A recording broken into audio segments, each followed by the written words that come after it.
Pemilihan gubernur semakin dekat. Satu yang menarik perhatian adalah di Jawa Tengah. Partai Gerindra baru saja memutuskan mendukung Kapolda Jawa Tengah Irjen Ahmad Lutfi untuk bertarung di Pilgub.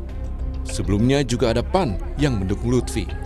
Soal pasangan Kapolda Jateng itu, Sekjen Partai Gerindra Ahmad Muzani menyebut-nyebut nama putra Presiden Joko Widodo, Kaisang Pangarep. Meski tak secara tegas akan mendorong keduanya sebagai satu paket di Pilgub. Pak Prabowo putuskan adalah Irjen Polisi Dr. Andes Haji Ahmad Lutfi menjadi calon gubernur Provinsi Jawa Tengah. Di berbagai macam survei yang kami baca, nama Mas Kaisang cukup menonjol. Berarti kader Gerindra tidak dipertimbangkan untuk mendampingi Pak Lutfi di Jawa Tengah gitu ya Pak Sekjen? Nama Kaisang yang menonjol. Oke. Lutfi Kaisang paten lah ya? Nanya ke Pak Sekjen pendapatnya. Ya, menarik lah ya. Ya. Menarik ya. Iya boleh menarik. Sementara kini muncul nama mantan Panglima TNI Andika Perkasa. Ketua DPD PDI Perjuangan Jawa Tengah Bambang Wuryanto tak memungkiri banyak yang mengusulkan Andika maju di Pilkada Jawa Tengah. Tersebut bahwa penetapannya tentu dengan oleh Ibu Ketua Umum yang sampai hari ini belum ditetapkan, tapi memang sudah beredar di kalangan kawan DPD bahwa ada kemungkinan Pak Andika Perkasa akan dicalonkan. Jadi mohon banyak yang mengusulkan lah. Ya. Bursa Pilgub Jateng menjadi menarik karena ada nama putra Presiden Jokowi Kaisang Pangarep yang dalam sejumlah survei punya elektabilitas cukup tinggi. Meski demikian, Kaisang belum memutuskan maju bertarung dalam pemilihan gubernur. Tim Liputan Kompas TV.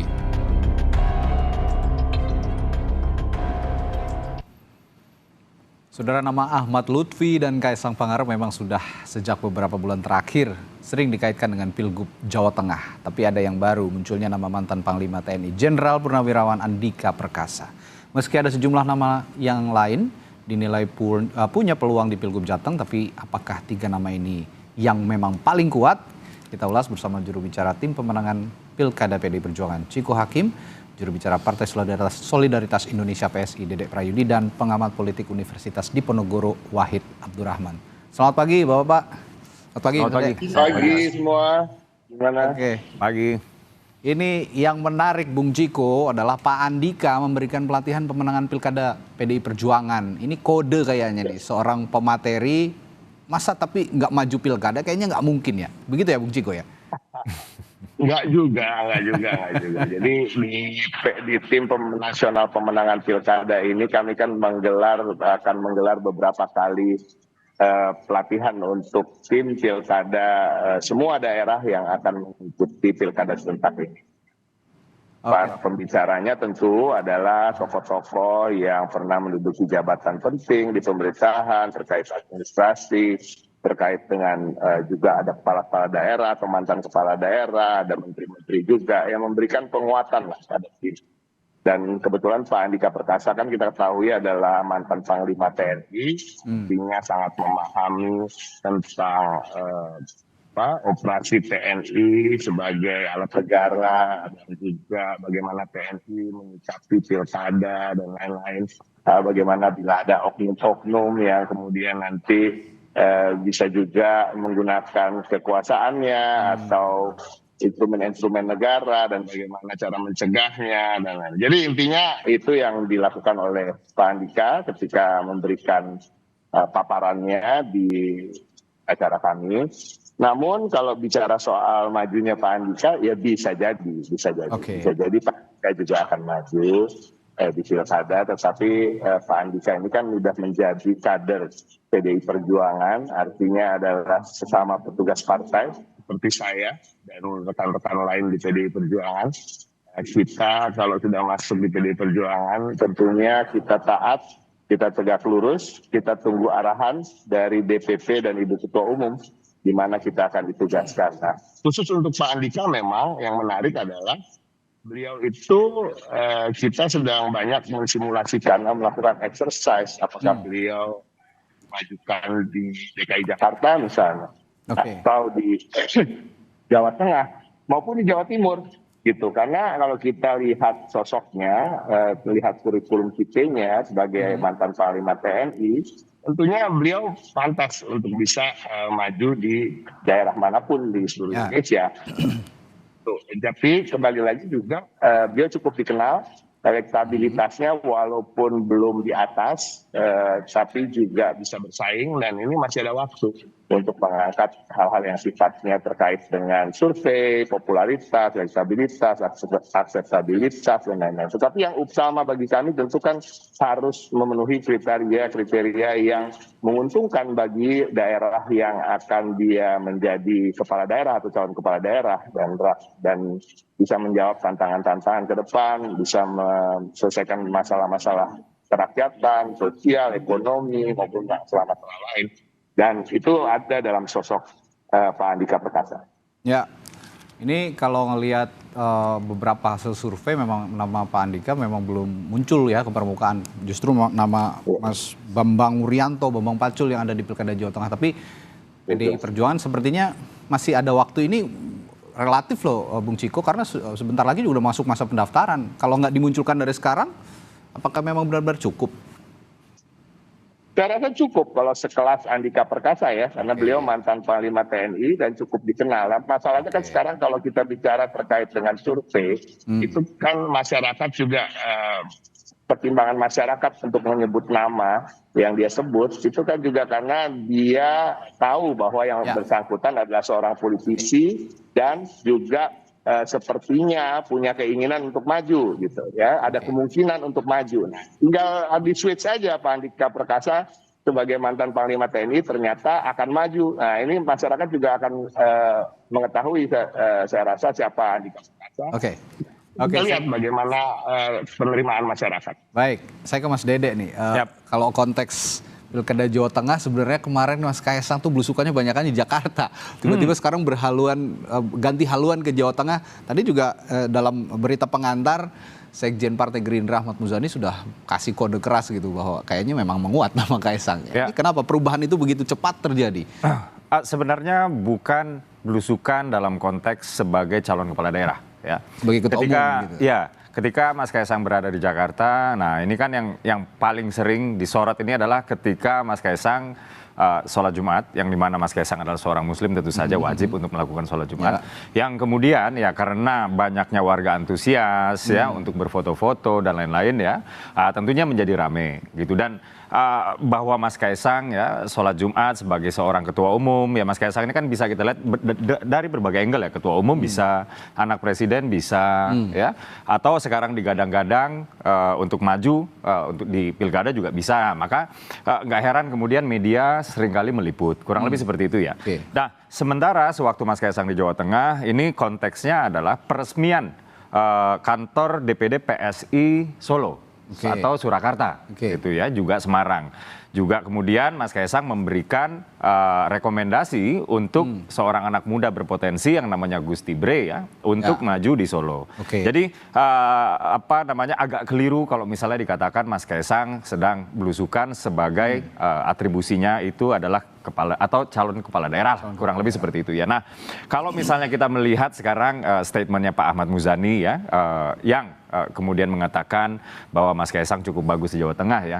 Kalau memang yang dilihat itu adalah elektabilitas di berbagai survei, memang harus diakui. Betul, Mas Kaisang memang elektabilitasnya di Jawa Tengah itu memang tinggi. Tapi begini, melihat elektabilitas itu kan kita tidak hanya melihat kondisi dalam satu waktu.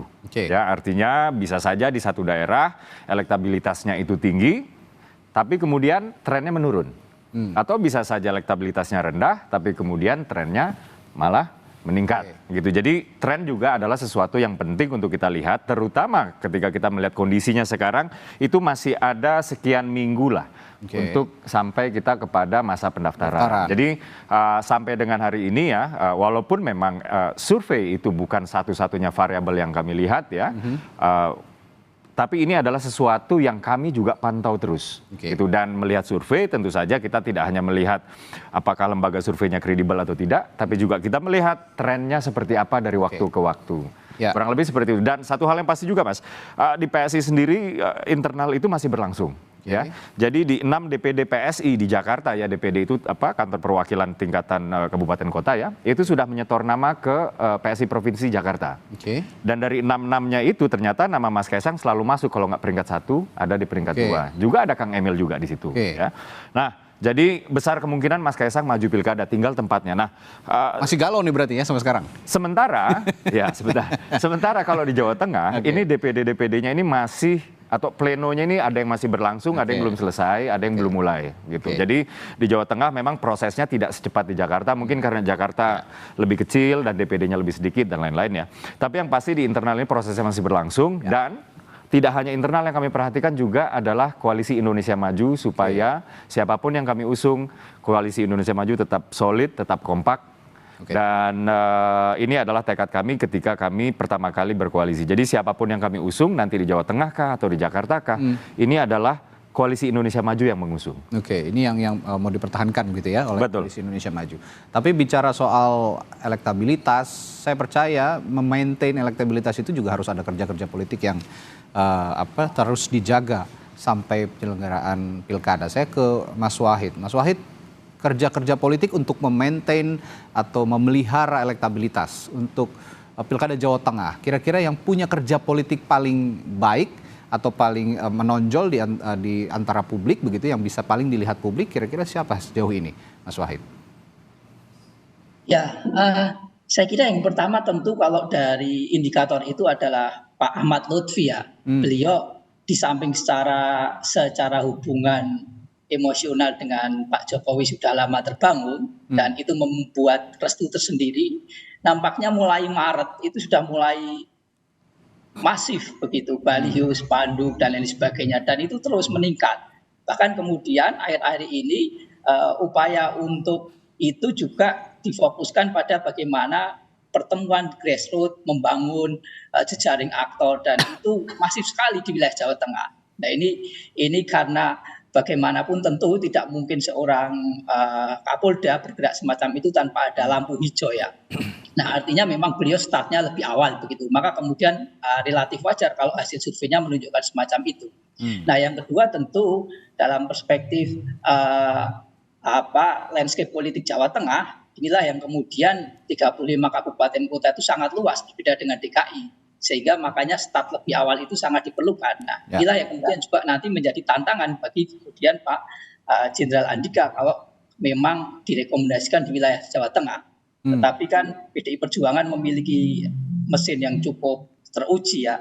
Tinggal nanti kemudian situasi Pilgub ini memang nampaknya dalam perspektif PDI Perjuangan saya kira tidak dalam kondisi yang normal sebagaimana Pilgub 2018 maupun 2013 ya. Bisa jadi menjadi semacam ya siaga lah, karena ada relasi yang cukup berbeda PDI Perjuangan dengan Pak Jokowi dalam konteks hari ini yang nampaknya tidak begitu harmonis. Inilah yang kemudian Pilpres kemarin menjadi referensi bagaimana dampak terhadap Pilgub yang nanti diharapkan.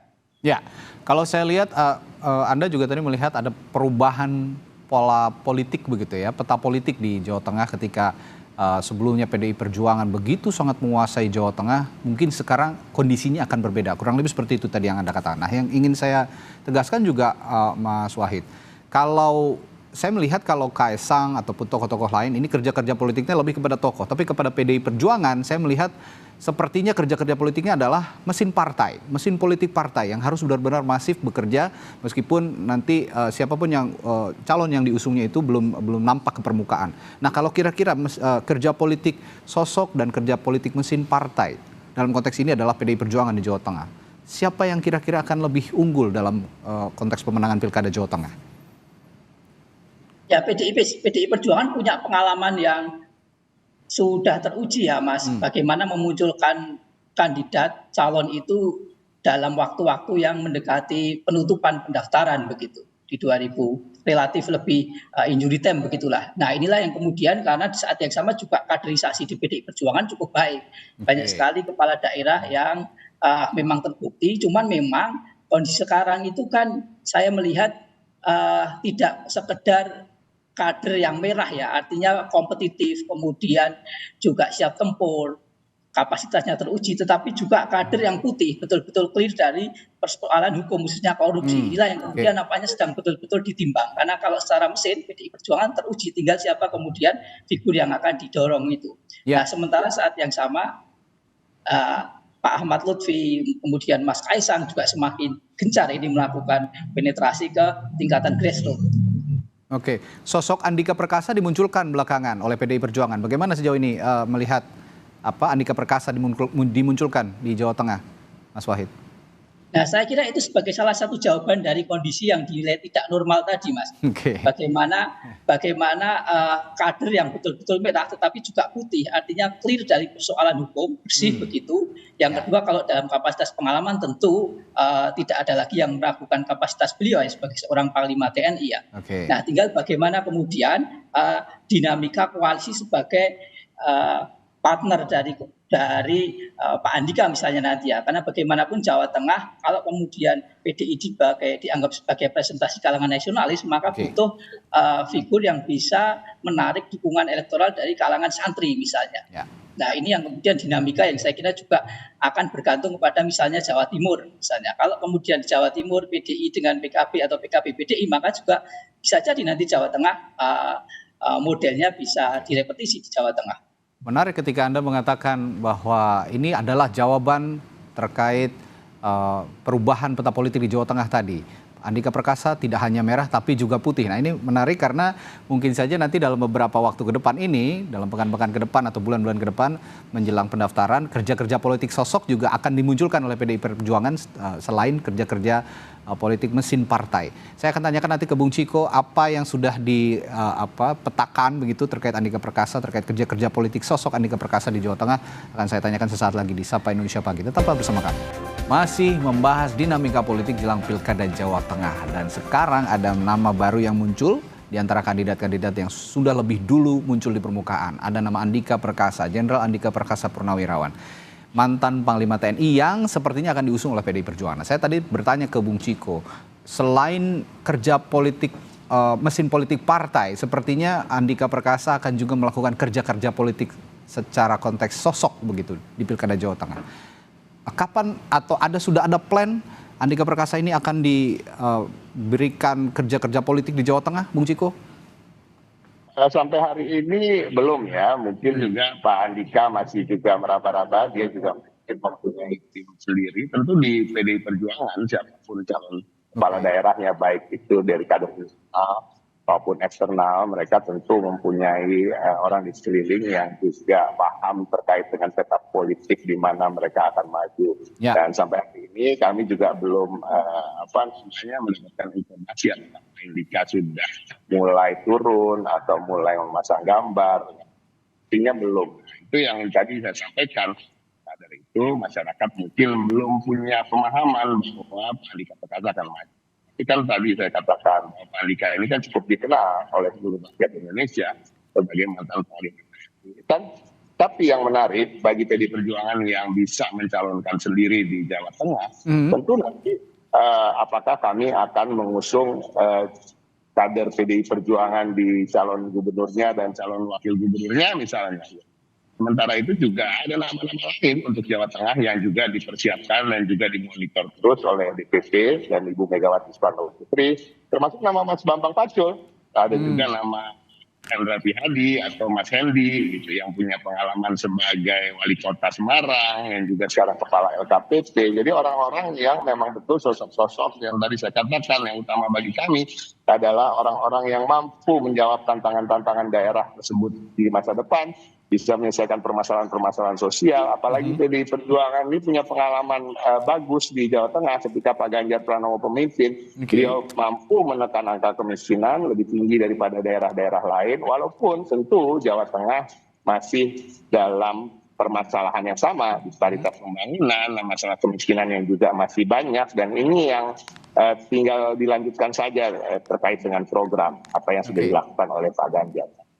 Itu yang menjadi pertimbangan kami utamanya, karena menurut kami elektabilitas pada akhirnya nanti bisa dikerek, bisa dibantu untuk diangkat, apalagi yang pesaing-pesaing yang sepertinya sudah namanya muncul belum mencapai di atas 35%-an.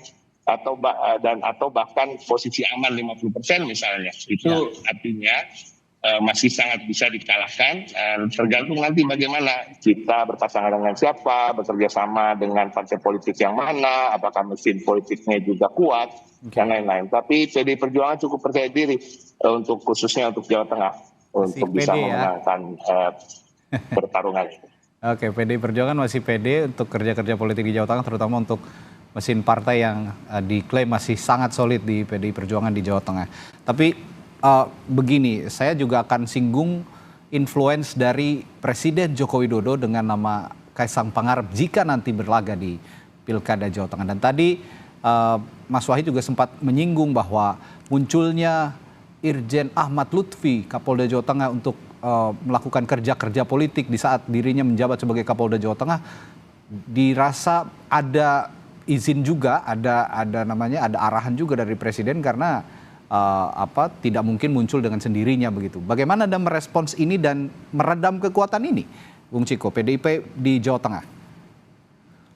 Kami nggak pernah masalah, kami tidak mau terdistract dengan permasalahan-permasalahan eksternal saat ini. Tapi yang saya katakan, kami masih fokus untuk bagaimana kami dapat mengerucutkan satu nama sambil terus tentunya memanaskan dalam tanda kutip mesin partai kami yang beruntung bahwa memang cukup masih hangat mesinnya karena baru saja selesai Pilpres dan selesai Pileg, di mana Pileg tentunya kita ketahui hasil yang kita dapat.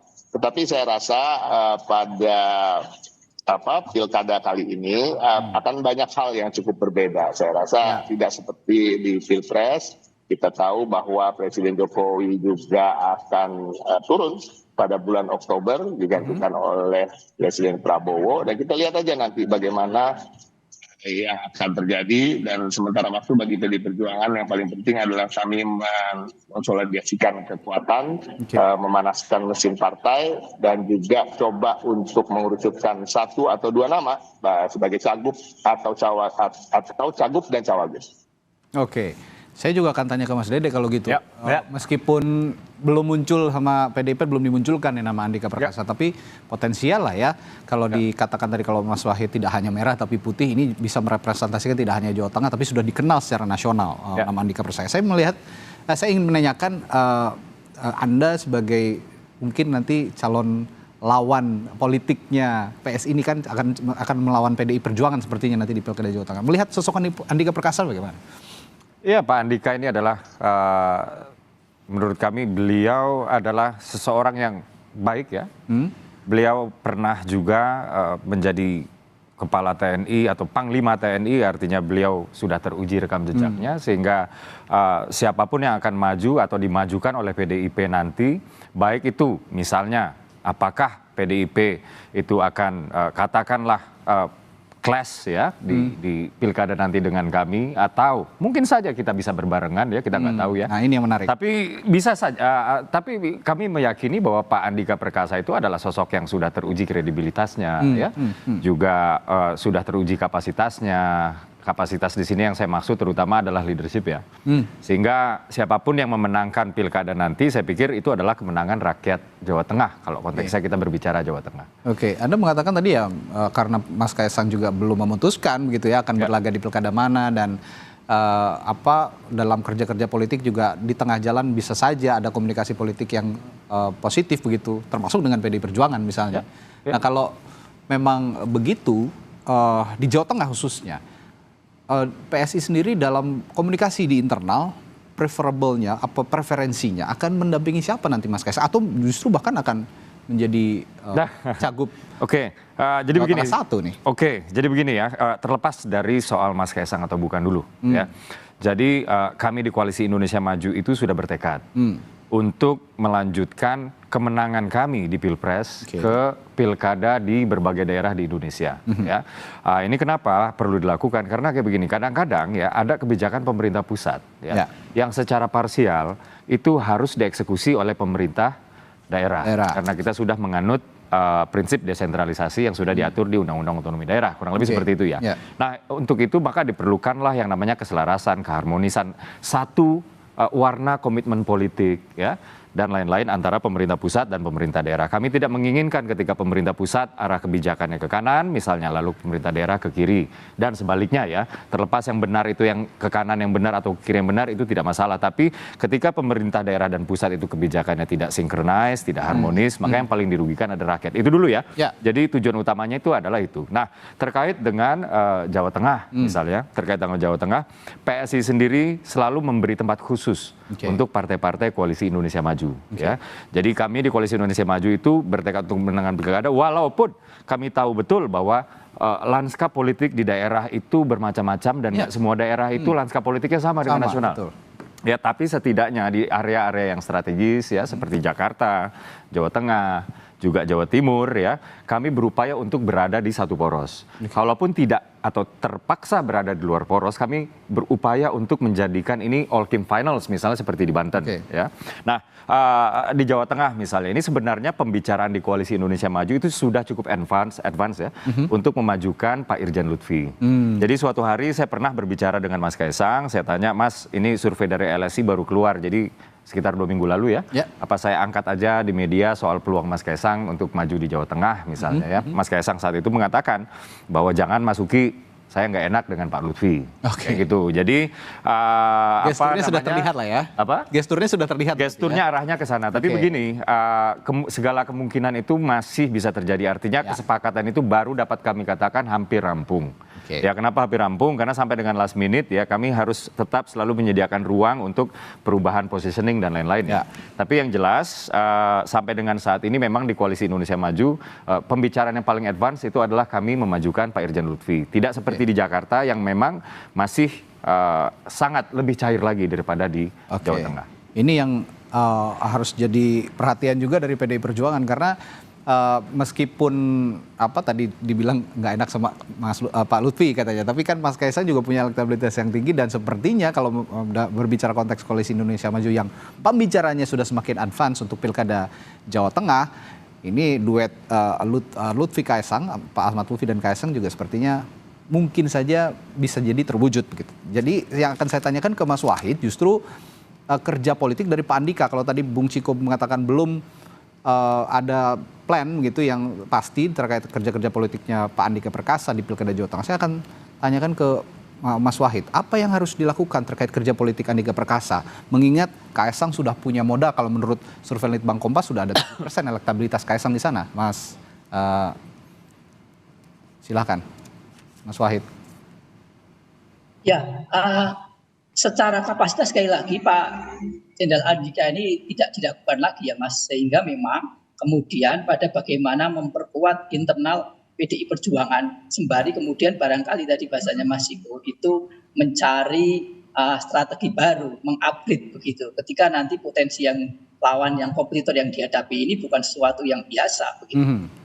Nah, maka kemudian ketika internal, karena PDI Perjuangan sekali lagi punya pengalaman yang sukses begitu, cuman memang ini situasinya berbeda begitu sehingga ketika nanti internal sudah solid, bagaimana tadi dalam pelatihan kaderisasi, pelatihan pemenangan tim tadi juga disampaikan Mas Ciko, juga bagaimana strategi melawan potensi adanya mobilisasi, politisasi aparat misalnya ya, ini juga harus menjadi bagian dari terobosan ke sana. Nah, tinggal kemudian nanti secara internal ketika matang, saya kira PDI Perjuangan punya pengalaman untuk bergerak secara masif dalam waktu yang cepat ya. Di Pilgub 2008, 2013 itu sudah teruji.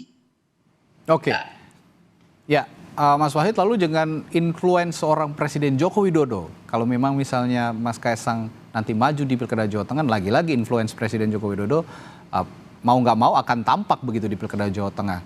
Ketika Pilkada ini memang nanti berlangsung, seorang Joko Widodo memang sudah tidak menjabat lagi sebagai Presiden, tapi tetap saja seorang Joko Widodo masih punya influence yang kuat di Indonesia ini sebagai Presiden yang mungkin nanti juga sudah turun. Bagaimana Anda melihat ini? Ya betul Mas, ya memang Jawa Tengah hari ini saya melihat paling tidak ada 2 epicentrum kekuasaan yang cukup besar ya. Yang sangat kuat tarikannya. Satu PDI Perjuangan, yang kedua Pak Jokowi beserta keluarganya di Solo begitu. Nah pertarungan di epicentrum ini yang kemudian Mas Kaisang saya lihat punya keunggulan absolut Mas. Keunggulan absolutnya adalah beliau putra Pak Jokowi begitu. Sehingga kalau melihat survei Kompas kemarin 65% pemilih di Jawa Tengah akan mempertimbangkan figur yang didukung oleh Pak Jokowi, maka kemudian menempatkan Mas Kaisang di Jawa Tengah relatif menjadi lebih tepat misalnya. Nah inilah yang kemudian memang nanti PDI Perjuangan akan menghadapi lawan yang saya kira juga tidak biasa dibandingkan dengan 2 pilgub sebelumnya misalnya. Nah efek itu ada dan itu kemudian kemarin di beberapa tempat sudah sangat nyata ya dampaknya di Pileg ya khususnya ya. Misalnya kota Solo sendiri dan beberapa kota di Jawa Tengah.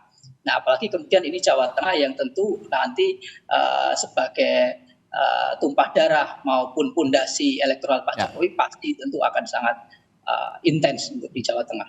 Oke, Mas Wahid, saya juga ingin menyoroti masih besarnya sepertinya pemilih yang dalam beberapa hasil survei tidak menyalurkan pendapatnya atau tidak menyalurkan pilihannya. Saya melihat kan kalau di survei Litbang Kompas saja, tidak ada yang bisa mencapai 10%. Kaisang Pangarep saja yang paling tinggi di Litbang Kompas itu hanya 7%, disambung oleh Ahmad Lutfi 6,8%, 3,2% untuk Taji Yassin Maimun, lalu Hendar Prihadi 2,sekian persen, Muhammad Yusuf Hudori 1,2%, dan Bambang Pacul 1,2%.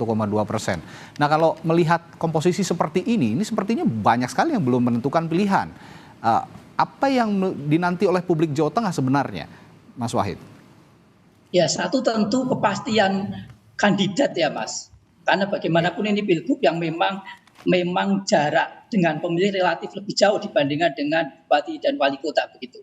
Nah sebelum ada kepastian ini tentu masyarakat di Jawa Tengah masih mencari dan menimbang siapa yang paling tepat. Nah maka kemudian ketika nama-nama itu disodorkan relatif belum bisa memberikan jaminan apakah akan memilih ataupun kemudian konsisten memilih yang bersangkutan atau tidak. Nah ketika kemudian nanti ada kepastian dari partai politik di akhir Agustus saya kira tentu petanya sudah akan berubah ya.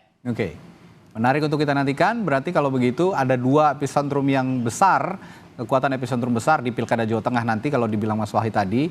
Ada kekuatan mesin politik partai PDI Perjuangan yang begitu kuat, masih solid sepertinya memang di Jawa Tengah, memang dikenal sebagai kandang banteng sebelumnya, dan juga epicentrum kekuatan Presiden Joko Widodo dengan koalisi Indonesia Majunya yang memenangkan Pilpres yang juga sepertinya akan berlanjut di Jawa Tengah.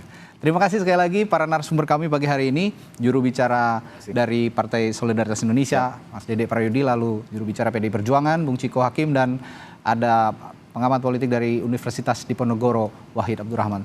Terima kasih sekali lagi, sehat selalu Bapak-Bapak, sampai jumpa lagi. Selamat. Saudara, Pengadilan Negeri Cirebon hari ini